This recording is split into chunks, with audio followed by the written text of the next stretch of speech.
আজ ছেলের স্কুল থেকে ফেরার সময় টক কুল পেয়েছিলাম, একদম আমার মনের মতো। এত টক, মানে চিন্তা করা যায় না। তো সেগুলো খুব সুন্দর করে ধুয়ে নিয়ে শিলনোড়া নিয়ে ছেঁচে নিলাম। তো এগুলো ছেঁচার সময় খুব ছোটোবেলার কথা মনে হচ্ছিল, যখন দুই বোন কুল ছেঁচে মেখে খেতাম, এত স্বাদ লাগতো।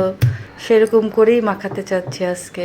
দুটো ঝাল কাঁচা লঙ্কা নিলাম, আর নিলাম হচ্ছে তোমার ধনে পাতা, পরিমাণ মতো লবণ দিয়ে নিলাম। এবার খুব সুন্দর করে সব কিছু একসাথে মেখে নিলাম।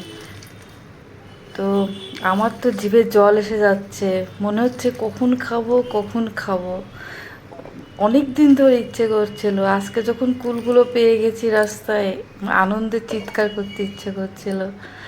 তো যাই হোক, একটা বাটিতে তুলে নিলাম, আর তারপর যখন মুখে দিলাম, সেই স্বাদ সেই স্বাদ,